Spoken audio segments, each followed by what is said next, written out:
Alright, what's going on everybody? TBL here, and we're back and we're bringing you something big. That's right, the beta, the demo for Call of Duty Infinite Warfare is finally alive. We've got the closed beta action going on right now, and your boy TBL has been in and on it almost all day. And over the course of this video, I'm going to be giving you guys my initial impressions. That's right, my first thoughts for Call of Duty Infinite Warfare, how it plays, what I like, what I don't like, and whether or not I think this game is going to be worth your time.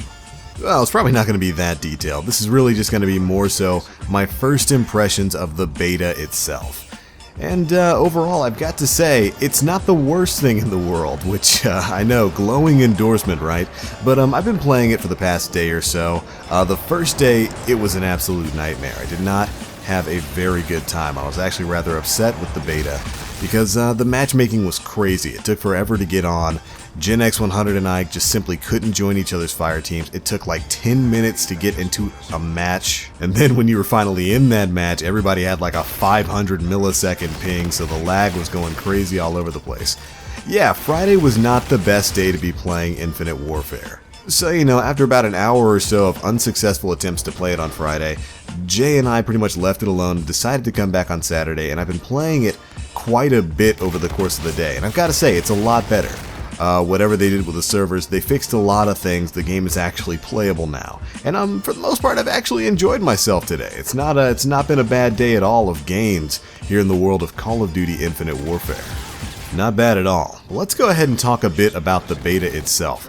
The game is fast-paced. It is very fast-paced. The ground movement is smooth, it's solid. I like the way it feels.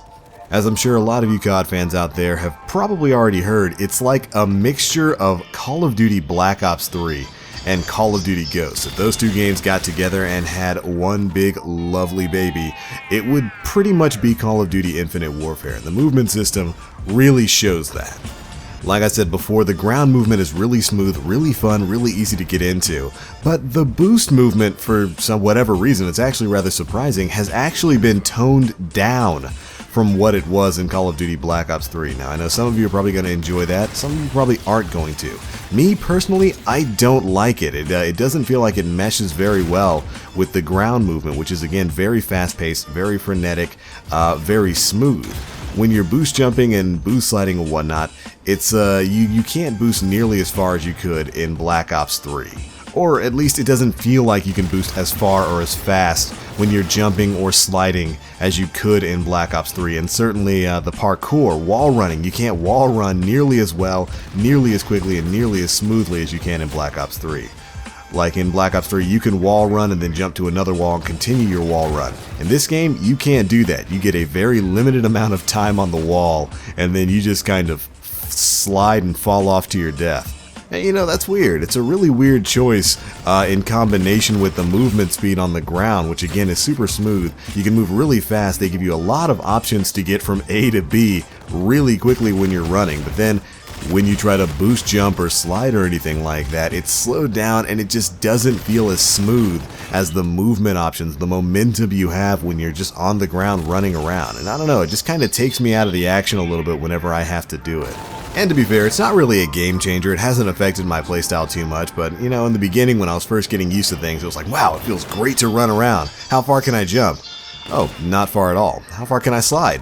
Oh, not far at all. And I can't even really wall jump from wall to wall, so it felt kind of strange coming from Black Ops 3. But other than that, most of the other basic gameplay elements feel pretty smooth. The gunplay is decent. I like some of the weapons, like the ERAD right here, the submachine gun, the very first one you get. This is basically my primary. I don't put it down. It's pretty much all I use. It's the gun that basically feels the best for me. And I do believe a lot of that has to do with a few things in this game, like the time to kill and the hit detection. Oh man, a lot of you have probably heard, if you haven't played this game already, about the hit detection and the time to kill for weapons.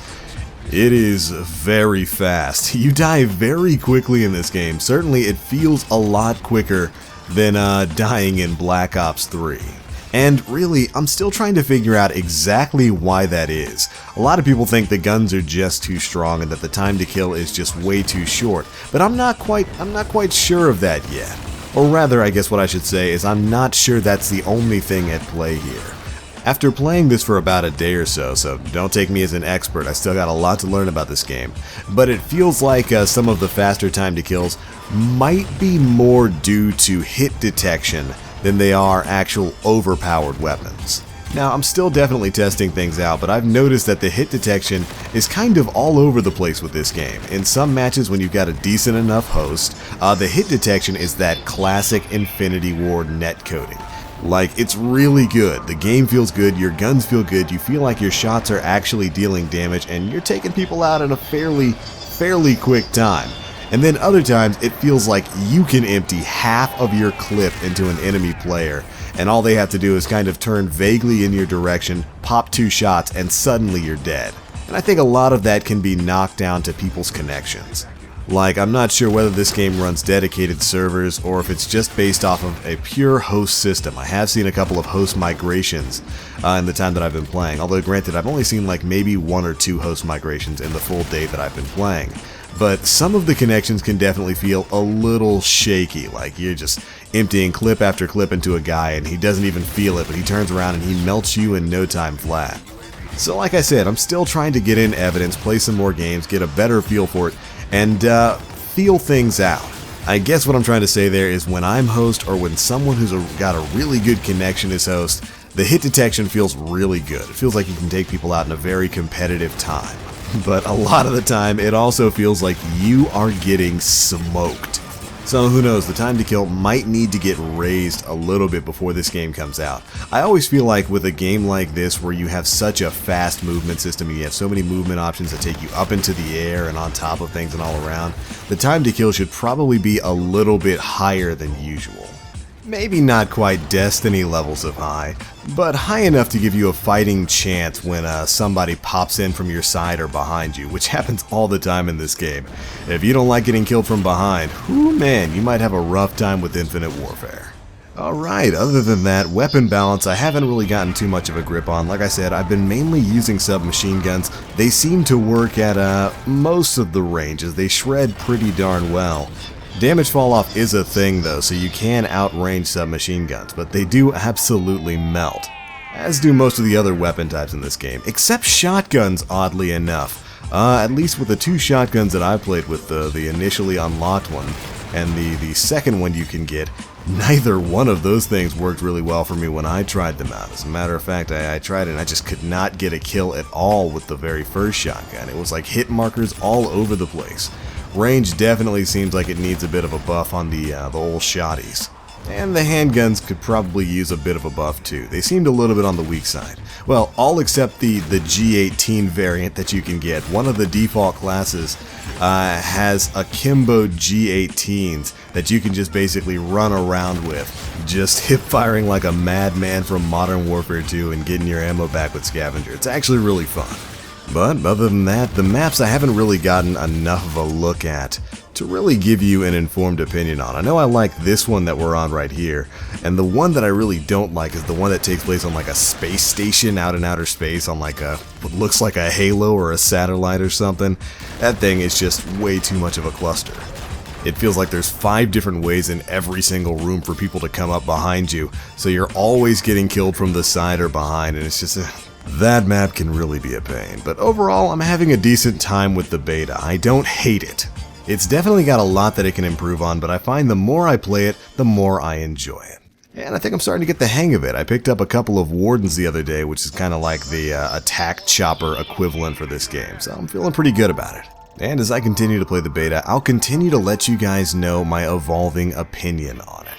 Alright, now it wouldn't be a Call of Duty video if we didn't end this thing with a little bit of some supply drop openings. That's right, the supply drop black market system is back, although it's called the Quartermaster with this guy right here, little robot mans. We've got about 90 of the keys that you use to buy these packages, so let's go ahead and toss these things forward and see what we get. Alright, let's go. Number 1, rare package number 1. Oh, come on. Alright, so I got myself a duplicate and an emblem. Off to a great start, I'm seeing. Okay, let's pop open number 2 and see if we can get something decent here. 30 keys. Nope, got another duplicate, something I don't really need. and a uniform. Variant weapons are in this beta. That's what I'm looking to get, some decent variant weapons. I've already seen people running around with purples, the legendaries. No idea how they got their hands on that, but we got one more, 30 more keys. Let's see what we get from this thing. Come on, baby. Drop me an elite. And of course, the useless rewards, completely lackluster, 90 keys worth of packages, and nothing to show for it. Very indicative of the Call of Duty Infinite Warfare beta as a whole. A whole lot of fluff that's in need of a lot of polish. That's it for this one, guys. As always, I am TheBlackLink. You Guardians, stay frosty.